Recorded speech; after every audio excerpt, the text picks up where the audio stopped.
The numbers told the story. They always do. It's one of those idiots who believe in analytics. This is a numbers game with Gil Alexander on VSiN. It is a numbers game here on a Tuesday. Matt Brown in for Gil Alexander. Kelley Bydlon to my right. A new friend over behind us over here.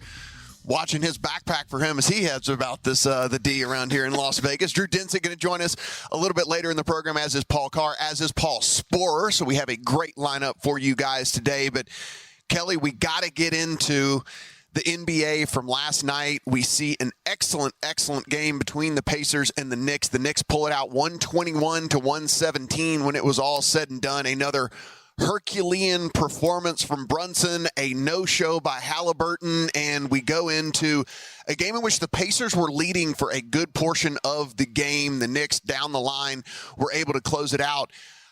I look at this as, I know that there was a lot of people who look at this and say, like, man, this Pacers team, they blew it. I don't necessarily really look at it that way as much as I do that the Knicks are a very, very good team that kept it close enough to where in the NBA is the, let me say it, a game of runs. You know, it's a NBA, it's a game of runs. They go on a run, they do what they need to do, and then close it out. They win the fourth quarter 39-30, and by winning the fourth quarter 39-30, they end up with a 4-point win. Yeah, it was yeah, I'm with you. I don't think it was. I mean, for the Pacers, there's definitely some good things to take away from that game. I mean, if you're anybody like me who was holding heavy Knicks series tickets, those were a sweaty last few minutes. That's for sure. You knew the Pacers were going to have the advantage. There was few places they had an advantage in this series, in my opinion. But the bench was one of them, and the bench kind of kept them in this game throughout. T.J. McConnell, huge night, 18 points, 9 for 16. I was shocked he was able to do in last night what he was able to do in that first. I didn't think that T.J. McConnell was going to be able to do that again in this series. And listen, I understand small sample size, it's one game, but in 22 minutes, like you said, he was a factor in this thing. Yeah. I mean, so much so to a point where, like, you felt like there needed to be adjustments for T.J. McConnell, which is, something to be said. But, I mean, end of the day, great. I mean, you're talking about solid three-point shooting from the Knicks. I mean, Jalen Brunson, how much more can you say? I mean, this guy just continues to put this team on his back offensively, getting it done. Brunson, Hart, DiVincenzo, those three having huge games again. And yeah, they closed it out and, did make their shots when they needed to down the stretch, and, some questionable officiating thrown in there. Yeah, well, to further emphasize here on Brunson, Hart, and DiVincenzo, Ian Begley is a beat writer for the Knicks. He put this out that Brunson, Hart, and DiVincenzo scored or assisted on 109 of the Knicks' 121 points in the Game 1 win. Brunson, of course, went for 43 on 26 shots. That joins Michael Jordan, Jerry West, and Bernard King as the only players to score 40-plus in 4 straight playoff games.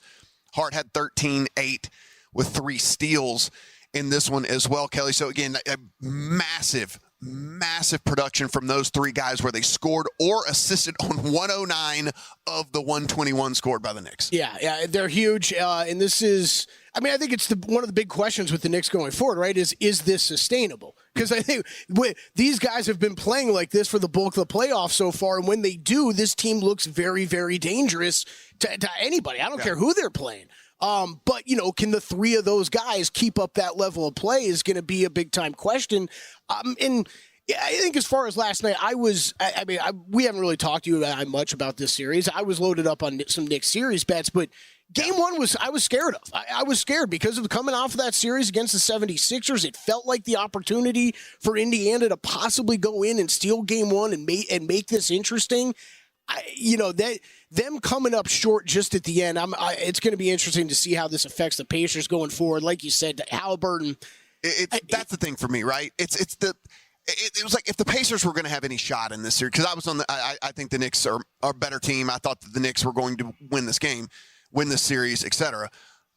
But the X factor was, okay, hey, listen, if Halliburton can somehow channel Halliburton from the beginning of the season, then maybe there's a chance in this Pacers, which, by the way, I got super excited when they traded for Pascal Siakam. I have a Pacers Eastern Conference ticket in the account, which I know is dead. I mean, come on, it's dead, because this was based off the fact that I was super excited about the way Halliburton was playing, at the beginning of the year. He gets injured, comes back, has not looked the same at all. By the way, only 2 of 6. He shot only 6 times in this game. 2 of 6, 6 points to go along with 3 turnovers.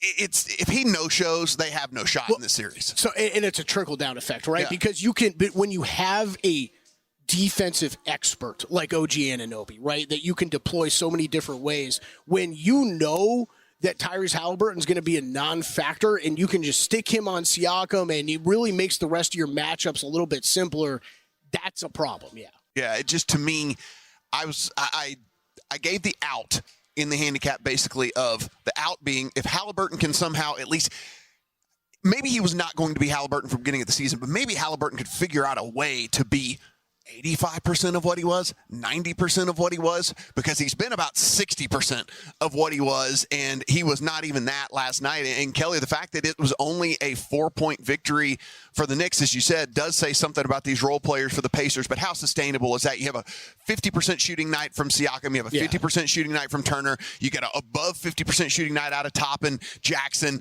McConnell, all these guys. I mean, they played about as well as they could play with the no-show from Halliburton, and it still wasn't good enough. Yeah, the Turner part's huge because I think he was kind of the X factor for me on the Indiana side coming in, and like he had a big game, right? And if he can keep doing this, I think he can keep Pacers in it. But should you expect that? I don't know. I think regardless as the series goes on. I mean, you'd love it to be over in 4 if we're both involved in the Knicks. Yeah. You'd love it to be over in 4, but I think the Knicks, even as we saw last series, the more this goes on, the stronger they're just going to get, in my opinion. So it's going to be interesting to see, but that was, man, I think if you were on the Pacers, you needed that one last night. Yeah, I think that one did slip away from you, certainly on the road. You talk about Miles Turner. There was a bit of controversy towards the end of this one, of course, officiating much bigger in the next game that we're going to talk about because there was all kinds of people losing their mind about that one. But Miles Turner did have something to say about the end of that game. Just in my experience in this league, I think it's the best when the players decide the outcome of the game. I think it's unfortunate that, it happened. We reviewed it. They still called it a legal screen, but it's the playoffs, man. I feel like DiVincenzo did a good job of selling it. And, for the most part, you can't leave the game to be decided by the refs. So we have to take accountability as well. So, of course, it's right after the game. I'm a little fresh with my emotions about it, but we know at the end of the day that, we can't get to that position. So I think the last 2-minute report, we're all looking forward to that coming out. Great response, in my opinion, by him. He let it be known that he didn't necessarily like the way that it went down, but also said, hey, look, we reviewed it. It held up. It is what it is. We put ourselves in the situation to have it be like that anyway. There were several leads in which they had erased throughout the course of the game. I don't know what you thought about it.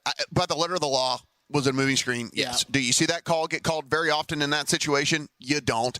Did DiVincenzo sell it amazingly? Yes. Yeah. I mean, there's all kinds of things going on there. It was unfortunate that the timing of it, but again, letter of the law, yes, called correctly. You just don't see it called right there. Yeah, that's you just said it. I think you just put it perfectly. You're going to hear this a lot today. I've heard it a lot today already. But last 2-minute report's going to come out. That's going to stand as a call. The bigger one was the kicked ball that was not a kicked ball. When non-reviewable. That is not reviewable. And the Pacers were about to force a turnover and go out in transition and get an easy bucket on the other end, probably. Ends up being a Knicks 3, so that's a 5-point swing, essentially, that you get in that game. I mean, again, those of us with Knicks tickets maybe didn't mind some of these calls so much, but that one was way more brutal, actually, than that screen. It's a whole different conversation, too. It's like, why can you not review? I mean, why can you not review that? It's something you should be able to look and say, did the person kick the ball or not? So we go to Timberwolves and the Nuggets. Wolves get it done big time, 106-80. You look at this, Jokic, 5 of 13, 16 points. He did have 16 boards and 8 assists, and sometimes that, Jokic doesn't always have to show up on the scoreboard to have a huge effect on a game. He did have 16 boards and 8 assists, like I said. However, Kelly, you have a guy that it's more what stands out to me more than anything is just the efficiency or lack thereof with Jokic so far, because this is a guy that shot 58% in the regular season. He is now 42% combined in the 2 games against the Wolves here. And like I said, it's not necessarily so much that he didn't contribute. 16 boards and 8 assists. We see games all the time with Jokic where he scores about 20, but has a massive rebounding game, massive assist game.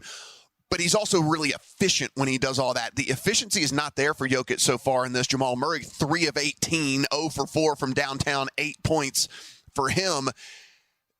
That's the box score right there of a losing effort for this team. And not only was it a losing effort, it was a blowout. Yeah, this was stunning to me. This was a spot. I was on the Nuggets yesterday. It felt like if you had any shred of respect for that team of going forward and what their thoughts were later this postseason, that was a spot I thought you had to play last night. Timberwolves, to their credit, no Rudy Gobert. That comes out a little bit later in the afternoon.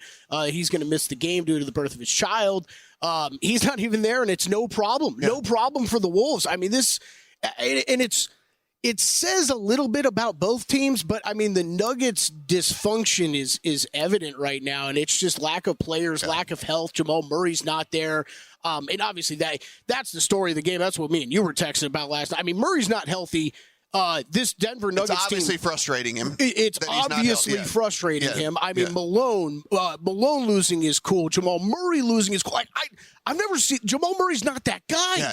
Threw a heat pad onto the court. Before that, had tried to throw another. He threw a towel that he tried to throw onto the court. I didn't see the towel part till this morning. Yeah. That makes this even more damning to me, Matt. Like the fact that he tried it twice. Yeah. So I know people are going to debate this, and listen, he very well may not get suspended, but I can tell you this: if he doesn't, it's special treatment because anybody else does that. If it's not the playoff, whatever, they're getting suspended for that. They're getting suspended for that. I know it doesn't happen, but if you're going to suspend guys for coming onto the court, throwing stuff into the crowd, someone throwing something on the court should easily be suspended. Yeah, we'll continue to talk about this game last night. Where would they go from here? Talking about the Nuggets when we come back here on a numbers game.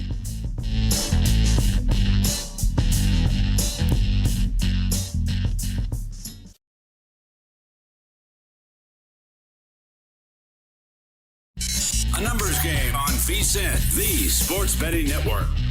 If you've been sitting around waiting to get a VSiN Pro subscription going, man, I bet you they're going to give me a better offer at some point down the line. You were right. Good job on holding out because for $199, we're actually going to give you 14 months instead of 12. Yes, 2 months absolutely free. You go to VSiN.com/subscribe. Use the promo code ANG, and when you do, you are going to get 14 months instead of 12 for $199. That is less than 50 cents a day. So go in. VSiN Pro subscription. VSiN.com/subscribe. Promo code ANG.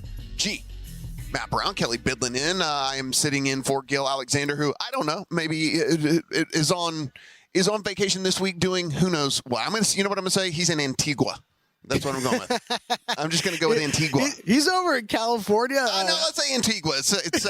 Okay, sure. It's sexier. Yeah. He's down in Antigua doing Gil things in Antigua. He's driving all over the state of California, so I'm not really jealous. Yeah, just doing. He's over in Antigua doing Antigua things, putting a bow on that Timberwolves and Nuggets game from last night, Kelly. I mean, there's going to be a lot of people who look at this and say, is this thing over? And with it being 2-0, and I got to say, so I thought that the Wolves were going to be able to give the Nuggets some trouble considering they have 3 legit bigs, and we're going to be able to put 3 legit bigs rotating on Jokic, right? So the thing that I thought may be a factor in this series was when Cat is on him, he's able to do one of his skill sets, and then you move it over, and then when Naz Reid is on him, you're able to do another skill set, and then when Gobert's on him, so I thought that maybe they might be able to not let him settle in, right? Because sometimes you see Jokic where, okay, they're playing me this way, so tonight I'm the scorer, right? Yeah.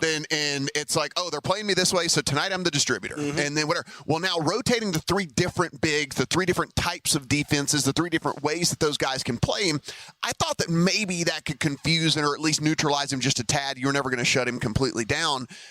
I am shocked at how much they have been able to do that so far through the first couple of games. And I will say this, I don't think it's over, but I think it is going to be a big time task for them to come back from 0-2. Yeah, I'm kind of beating myself up on this one. This is it kind of applies to the Mavericks Thunder series we'll talk about here in a bit as well. But this was one where I liked the Timberwolves in the series. I had the price a little bit off though, and I thought it was a little too much the Timberwolves way, so I laid off it, didn't bet it. Man, they're steamrolling.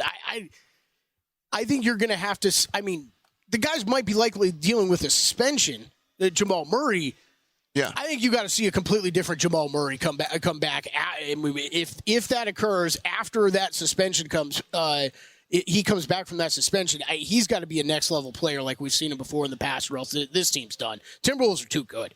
They just for a team. If you have watched this team all season, like this is who they've been like through the regular season, and they're just getting better and better and better as it goes on. And playoffs are not seeming to phase them at all. And for all the people I see out there tweeting about Phoenix, and maybe they're not so bad. No, they're still bad. They're still bad. That was still a complete failure of the season. I will not give you that much. Yeah, I'm not giving you that, though. That is not going to happen. We did have hockey happen last night, Kelly.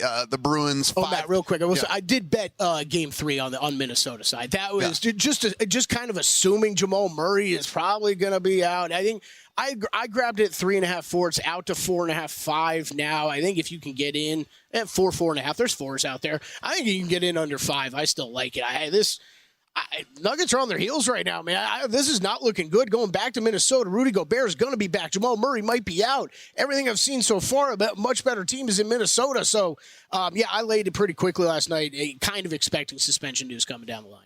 Over in the NHL, Game 1 of the second round between the Bruins and the Panthers. Bruins get it done on the road 5-1. It was a scoreless first period, then a 3-1 Bruins advantage in the second period. They add on 2 more, one of the empty net variety in the third period, and take that one 5-1, move on 1-0 in this series. Kelly, we spent a whole segment breaking down basketball because I know how to do that, and I can't sit here and tell you I can't break down the hockey game. All I can tell you it was 5-1. I had it on. I watched it. They put it in the net more than the other ones did. Yeah, the worst is I had it on the TV early, and then I flipped it back on late, and then I was like, oh, it's 5-1 already. What are you supposed to do when it's 5-1? I mean, listen, I can break down basketball, football with you, baseball all day long. I'm not going to sit here and try to tell you the intricacies of what went on that hockey on the rink last night in the ice. I can't do it. I mean, pretty clearly the Bruins were the better team last night. Yeah, there it is, 5-1. They proved it, 5-1. Yeah, so Panthers, we got to rise up, all right? Sunrise, come on, let's get it together for Game 2. I'm a Panthers fan as of right now, so let's go. Yeah, and there we have it. A couple of news items we'll get to a little bit later, but don't want to skip over what we got going on here tonight, Kelly. We got the Cavs and the Celtics. That is Celtics 12-point favorites, 210 the total. If you think the Cavs win this thing outright, plus 470 on the money line. And then the Mavs Thunder. That is Thunder 3.5-point favorites, 218. If you think the Mavericks win the thing outright, plus 136. Starting with that first game, you could make a case, I guess, 12 points is a lot of points. It's up to 12.5 here at Circa. Yeah, I mean, I am a little surprised. Who's coming in today and run into late 12? Right. I just don't know. I just don't know, man. That's basically going to be the summary. This whole series throughout, I think. I bet the Celtics to win at 5. I mean, I think that if I want to ruffle feathers here, I could make an argument that the Cavaliers have the best player. It's just, they're the next 5, 6 are on the Celtics side with no Jarrett Allen. I bet them to win at 5. I threw a little bit on that. Celtics to win at 5. I think that knowing the Celtics and how they usually play, and they take a lot of threes, could there be a bad variance game where they drop one to the Cavs here at some point? Yeah, I think that's completely possible. It's really hard for me to see. The Cavs just aren't a very good team. Yeah, it's really hard for me to see them losing more than a game. They're just not a very good team. I mean, it's one of those things where I could sit here and we could take the next 3 minutes doing play the what if game, and woo. It's like, no, man, the Celtics are going to win the series. They're just going to win the series. Like you have a Cavs team that is going to rely. You're going to need Spider Mitchell. You're going to have him go for 40, like to even have a shot in any of these games. If he goes for 50 every night, how many games do they win? One. That's all. I don't even know. I'll go 2. If he went for 50 every night, I'll say they get 2. All right. So we at least have that. I mean, I guess the only thing we can say from a bettable standpoint, if you do look at the prop market, right? Like Donovan Mitchell is set at 27.5 right now. Kelly, he might not get there because he is just off. It is not going to be for lack of trying. He is going to shoot every bit of 25 times in this game, if not more. And so 27.5 seems pretty low to me. I am with you. I didn't even really check that out because I didn't really think about it. Just kind of assumed it would be a lot higher. Yeah. He's going to play, unless it is a just absolute blowout. Right. He's going to play 40 minutes in the game. So you're getting 40 minutes out of him with a guy that's going to put it up 25 times. I mean, he might just be completely off, and if he's off, then there's a way that he couldn't get here. But I think that he gets there. I mean, you're going up against some of the best perimeter defenders in the league on the Celtics side, for sure. Yeah. But what you just said is all that matters. Like, the guy's going to put it up a bajillion times because the volume is there. Yeah, the volume is going to be there. yeah. The volume is there. So I think I'm betting that. Yeah. I'm betting that. Mavs and Thunder, a much more interesting series in this one. As we said, Thunder 3.5-point favorites, 218 the total, plus 136 if you think the Mavs win this thing outright. Kelly, I mean, if we look at this, no Maxi Kleber, and I think that people might not really understand what a pretty big loss that is for him, because he's a fairly versatile player for this Mavs team. I mean, you can play him at the 4. You can, if you want to go smaller, you can play him at the 5. He's a guy that kind of like adds a little bit of a wrinkle on the offensive side of everything too. And I mean, he's definitely done for the series. If they're going to reevaluate him in a couple of weeks, I mean, he's probably done for the whole playoffs with all this for the Mavs team. And I'm not saying that means the Mavericks can't win this series. I'm saying that it's a bigger loss for them than I think people are giving credit for. This series for sure. I think they played him too much last series. I was kind of in that camp of, okay, you've got these couple other bigs with Derek Lively and Daniel Gafford that you kind of brought in for a reason. Yeah. Kleber's been around forever. I think he's great, like you just broke down. Great in specific matchups. Little smaller ball you're going to see in this series. I think he would have been nice to have, and just kind of because you could run him out at the 5, right? Exactly, and be able to match up with what the Thunder are going to do when they try to go small. Mm-hmm. Yeah, absolutely. This is I bet the over tonight. I bet on the over 216.5. You know me, totals. I'll bet a little bit more in the playoffs, and not a huge totals better. And man, it's mainly unders in the playoffs for me. But I thought there was a little value on the over here. You're talking about 2 top 7 teams in pace during the regular season. Now, Luka Doncic dealing with his knee injury has definitely been playing slower. They're gonna want to slow it down in the half court a little bit more. I think the Thunder, though, will be looking actively to get out and run, attack the paint like they do in every single game that they play. Expecting a high up-tempo game from the Thunder, kind of forcing the Mavericks' hand in that. This is just talking about the series price real quick, man. I don't know if you did anything with this. I've got Mavericks futures that I'm just kind of going to be riding and hoping and praying here for. Look, they're a great team. They're a great team right now. Have looked awesome since the All-Star break. To me, at this price, there's some value on the Thunder side. If I wasn't involved at all, I'd probably be looking there. I'd probably be looking Thunder a little bit game to game here, especially to start with Luka's still having knee issues. That's the thing. If Luka was 100% healthy, I don't think it'd be a thing for me. But yeah. It's just, this is a little. It was kind of like the Nuggets Timberwolves price was just a little bit off to me. So if I was going to go anywhere I wasn't involved, it would be the Thunder. Let's talk all things sports with our friend of the program, Drew Dinsick, when we come back here on A Numbers Game.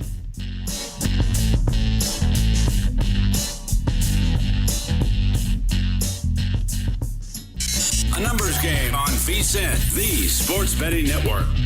It's a Numbers Game here on a Tuesday. Matt Brown in for Gil. Our next guy, you know him. You love him. You find him over at NBC Sports Edge, Deep Dive Podcast on Twitter machine, whale_capper. He is Drew Dinsick. Drew, how you doing, buddy?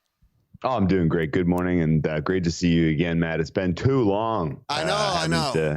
All my plans to come out to Vegas have busted recently, so I haven't gotten to come see you, but yeah. Drew, listen, I had a prior engagement and wasn't able to get on to the NFL Draft Megapod this year, which was good for the listeners because I got absolutely destroyed. So I'm glad I didn't make it this year. So that's pretty good. We normally catch each other at least that time of year anyway. Yeah, you and I are in good company. I did not do well in the draft either. Yes, of course, the big, like the common theme really of the 2024 so far, like I'm just cruising along, grinding NBA, everything's going well. Cruising along, grinding tennis, everything's going well. And then like the big events, like the Super Bowl, I thought the Niners were going to win. They did not. The March Madness, I was against the Huskies, and of course they not only won but covered every single game. Yes, Masters, it was a bloodbath. The draft was a bloodbath, and it couldn't find a winner in the Kentucky Derby. So the big kind of marquee betting events that people tend to remember. I'm running pretty cold. Yeah, it was.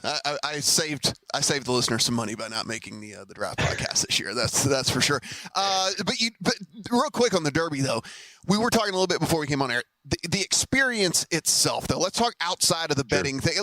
I do a show with Mike Somich, and I kind of grilled him on this whenever we came in on Sunday, and actually gave him more of a position to kind of defend the process that goes into horse handicapping. I mean, at the end of the day, it's the biggest race that gets the most attention. That being said, it's also the one with the highest amount of variance, much, much harder to predict than basically any other horse race you're going to be handicapping on a day-to-day basis. And so it's pretty easy, I think, for people who aren't in it very often to come in on Sunday morning, start pointing fingers and going like, see, no one knows anything. Y'all are all stupid, and this is the stupidest thing ever. But it's 20 horses. It's the gigantic race. Any little thing can change the way it goes. And honestly, the Kentucky Derby, anyone that does a lot of the horse handling, I would tell you that's not really where you make money. You make money on all the other races all year long. Yeah, that's no question. But we're like moths to a flame, Matt. it's the toughest puzzle to solve. It's the toughest challenge. The white whale of a lot of people who play horse racing is hitting the superfecta in the Derby, because you think it's hard to pick the winner. Try picking the top four. But the race is so dependent on the early pace in particular, and whether that sets up opportunities for closers or whether the lead is going to be able to be maintained. And guessing what that pace is going to be just depends on evaluating the early speed horses, where they're drawn, whether they'll break well. And all of these are huge, just wild question marks. And so, ultimately it was not something that I saw coming, that, Kenny McPeak and his jockey, Brian Hernandez, they did the Oaks Derby double, and they did it the same way in both races, which was get on the rail and ride that golden rail, because the second, third, and fourth slots effectively on the track coming down the home stretch in particular, but also kind of around the back, were softer, and the inside was tighter, and the inside was just, it was a better footing because of some of the the conditions, the rain we had on Friday in particular. And Brian Hernandez is a guy that likes to ride the rail at Churchill Downs. That's his that's his MO, and he did it with absolute perfection 2 times in the two most important horse races of the spring. So congratulations to him, congratulations to McPeak and all the connections. Mystic Dan he's a very lucky horse, man.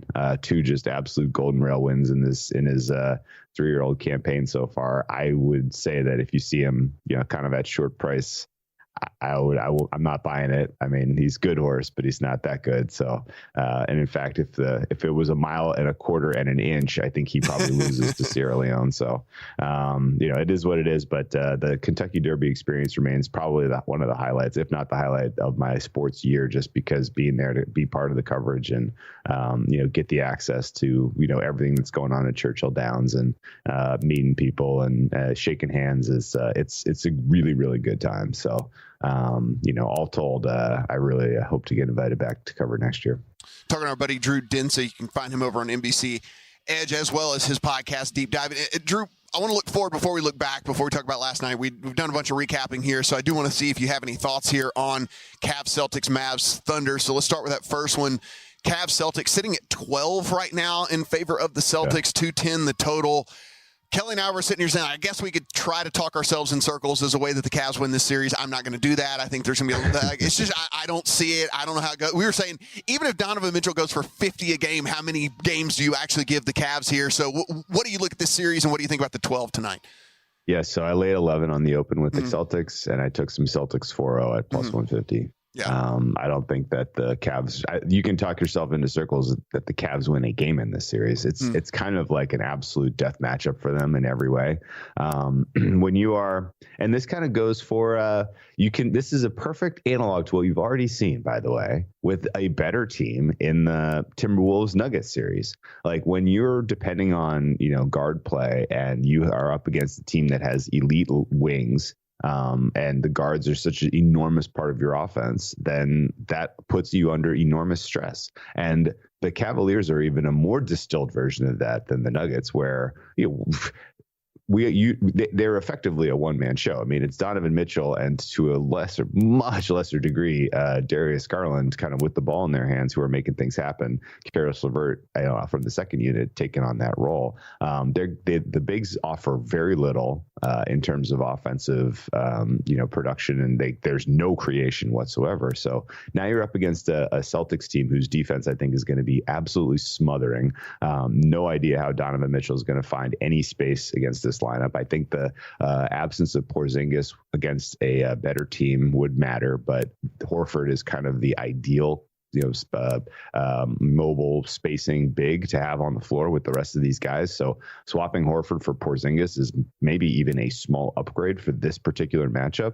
And I think the Celtics they need to start to kind of ramp things up a little bit. I don't think they can afford to come into the Eastern Conference Finals flat against potentially a feisty Knicks team. So, I think they're going to take these games pretty seriously. And I think it's a fun play to look for Celtics to come through with the sweep.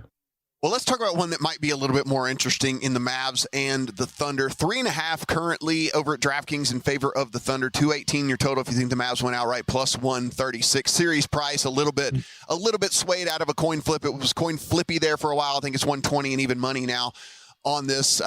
This one I'm pretty excited about to see how it all plays out. What say you? Yeah, so I'm holding a decent amount of Thunder to win the West at 5-1. I'm holding a decent amount of Thunder to win this series at minus 115. I think my last time I looked, and let me just double check. Yeah, my fares for this series are minus 132 for the Thunder.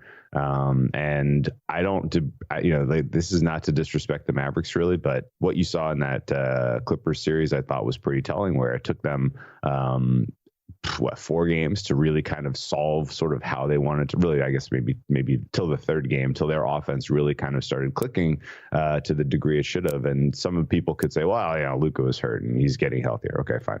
Well, I would point to, it was a tough matchup with the switchability and the way that the wings were playing defensively for the Clippers team, and just in general, the Clippers being well coached. Well, now you come up against an even better version of that in OKC. And I think you absolutely need to kind of sincerely think about how you upgrade OKC's defense from the regular season to the postseason based on what you saw in that Pelicans series.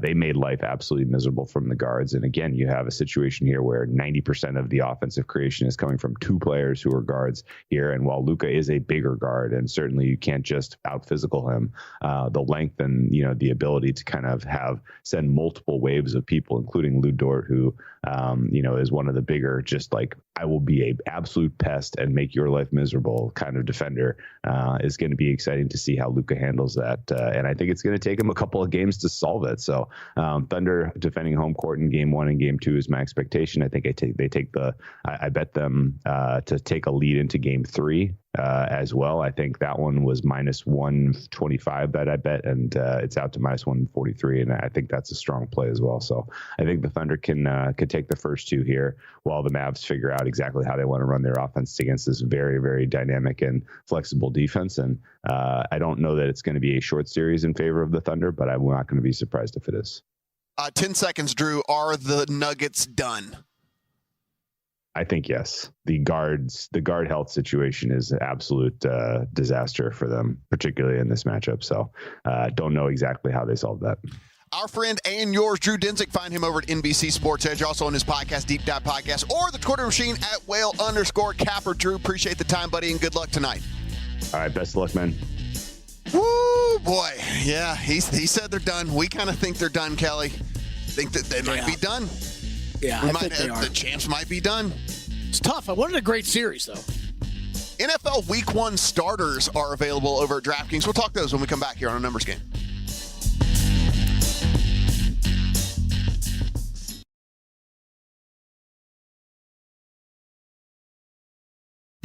A Numbers Game on VSiN, the sports betting network. Hey, if you don't already have a DraftKings Sportsbook account, do we have a deal for you? Go in, bet $5 after making that deposit, and we're going to give you 150 instantly in bonus bets. So what you got to do is use the promo code VSiN, VSIN, when you go in and sign up for that account. So again, go in, get you a DraftKings Sportsbook account, Bet at least $5, and when you do, we're going to give you 150 instantly bonus bets. Use the promo code VSIN, VSIN. DraftKings Sportsbook, the crown is yours. Kelley Bydlon to my right. Matt Brown in for Gil Alexander as we run through just a packed first 3 segments here, Kelly. I mean, just packed. Running out of time. We need about an extra 45 seconds every segment. That's seems right, like. man. This time of year, I could talk. Hey, if you watch Live Bet Sunday, I could talk the NBA for hours, and that's pretty much what we did. You're like, and that, in fact, is what I did. I just did that yesterday, or on Sunday, I should say. I wish I got more sleep, but I love this time of year, man. It is great. We skipped over just a couple of news items from the top, and we'll get to the since we're talking football, I'll get to this one. We'll circle back around to the basketball news nugget, but Joe Burrow at voluntary workouts throwing passes. Kelly had wrist surgery in November, so he is back out there throwing passes. Cincinnati 13-1 to win the Super Bowl. They are plus 165 to win the AFC North, and Burrow, despite the fact coming off of a major injury to his wrist, is 9-1 to win the MVP. I mean, AFC North, maybe I'd do that. Maybe I'd take him there or whatever. Boy, Burrow 9-1 coming back off a major injury with a pissed off T. Higgins. I just don't, I don't know. That seems a little short for me. And you know how much I love Joe Burrow. Well, yeah, I was going to say, based off of your reaction, I just think that the market's finally on track with Joe Burrow and how we feel about Joe Burrow, and specifically you. It's kind of funny we bring them up though, because that is the one. I think it's the one team future bet I've made so far was them to win the AFC North. I made that basically as soon as that was released. Maybe we even talked about it. Yeah, to me, look, 9-1. I love Joe Burrow as much as anybody else out there, but it's got to be double digits, man. It's got to be 12, 13, 14, something like that on him. I mean, there's still, again, major question marks around what T. Higgins is going to do. I mean, he says he's going to show up and play, but who knows? I mean, his agent might get in his ear, bad advice, whatever it might be. I don't know. I think that's a little bit short, but good news for football fans just in general, and then also just for certainly for Cincinnati Bengal fans. It's Joe Burrow is back out there after that wrist surgery that he had in November. It does feel short though, just because of. I mean, look at this list right now. It feels like he's third on the board. It feels like a lot of dudes could win the MVP this year. Yeah. Like more guys than in years past. You know what? Maybe this is a discussion we should have tomorrow or the next. I agree. How about that? I'm here Wednesday and Thursday, so maybe we'll throw that up there and we'll give our full opinions. But one of the markets that is available over at DraftKings is who will be starting quarterback week 1 for Team X, and this is who is going to be under center to take the first snap of the season. That is what this bet is for. So let's go to one that's a little less sexy, and then we can get to the ones that are sexy. The less sexy. Gardner Minshew, Aiden O'Connell for the Raiders. Gardner Minshew minus 400 to take the first snap for the Raiders. Aiden O'Connell plus 270. You went and signed Gardner Minshew. Gardner Minshew is nothing special, Kelly, but he's better than Aiden O'Connell. You didn't get what you wanted. If you read the report, they were trying to get up in the draft. They didn't work out. You didn't get what you wanted in the draft. It's going to be Gardner Minshew. I know us laying 400 whenever there is the chance of training camp injuries, the chance of preseason injuries and all that, but if you had a big old fat bankroll and could figure out whether they would give you the limit to make it worth it or not, because I don't know exactly what they're taking on these type of bets, but this one is a near lock barring injury because they did not go sign Gardner Minshew to just start Aiden O'Connell. They'd have just left it alone. They'd have went and signed 2 other bums off the street and then let Aiden O'Connell start. I mean, Gardner Minshew starting. Yeah, this is, what are we in now? Year 3 or year 4 of DraftKings posting these. They're great. They're great markets. I think they're always great, great conversation pieces for us in the past. I don't remember liking as many from a betting standpoint as I do this on this graphic and what we're seeing this year. And you hit the one right away. It's a gamble, right? This is a gamble because of everything that Matt just brought up. Injuries can happen. Now, I can make the argument for sure that Aiden O'Connell, I mean, he's going to play more in the preseason, right? So there's even a better chance of him getting injured. Yeah. You don't really. I mean, we hate playing that game, but if you're betting something like this, you got to be thinking that way. But yet, like, they brought Gardner Minshew in, like they said, no thanks to Aiden O'Connell. Basically, brought in Gardner Minshew. He's not Joe Montana. I don't think he's going to be great. I think the Raiders will be looking to move on from him sooner rather than later. But he's starting Week 1 this season. As long as he's healthy, he's starting Week 1. Yes, he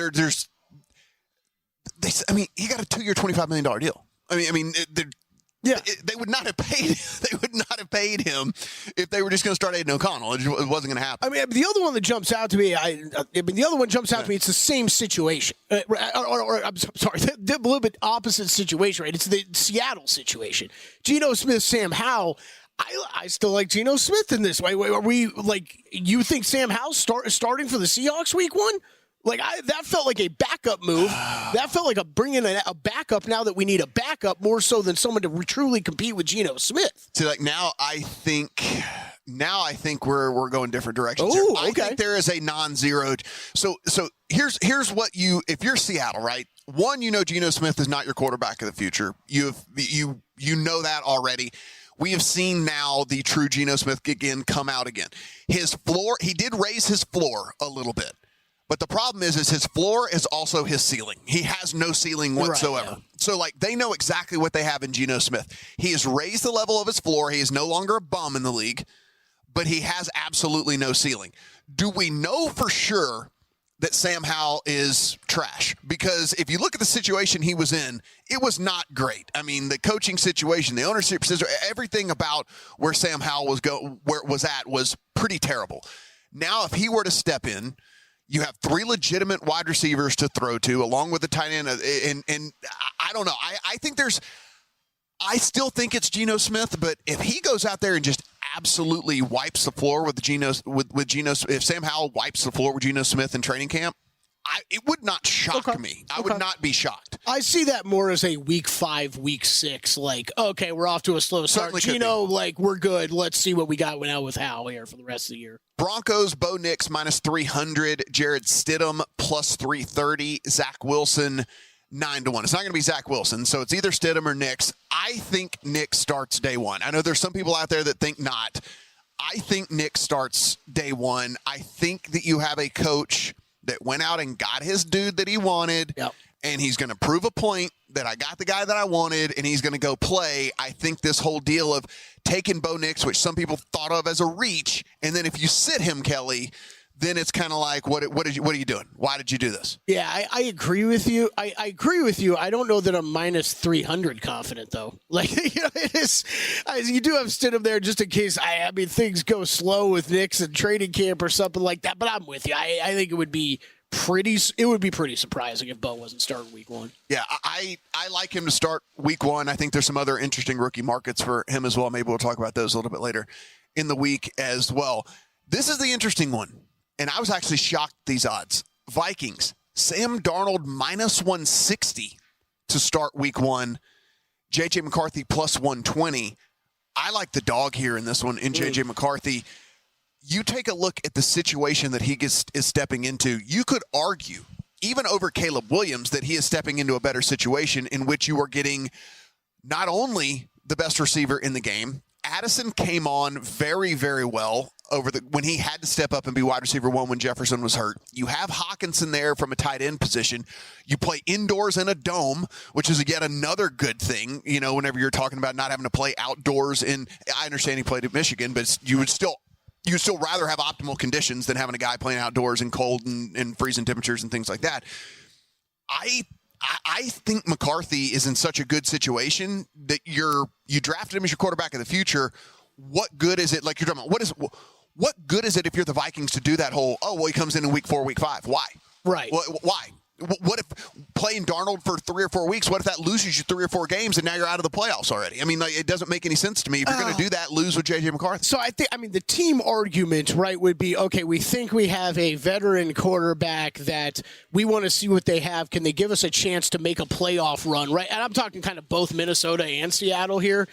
I think that's the argument, but I think Sam Darnold is a different situation from Geno Smith, just because Geno has led these guys to a couple winning seasons over the past couple. The scary part about this one is Sam Darnold's brand new there. Well, here's the scary part about this: is what if you start Sam Darnold and he's good? Right. Yeah. No, yeah. And now you got to sit. Then you got a problem. Yeah. And then you got to sit your guy the whole year. Like what if he starts off 5-0, 6-0, or something like that? I'm not saying that's likely, but what if he does? And now you got to sit JJ McCarthy the whole season. I think that's the best argument, right? Like, what if he's good? We don't know. Maybe he is good. We'll see. We'll figure that out. We're gonna talk some soccer here with Paul Carr when we come back.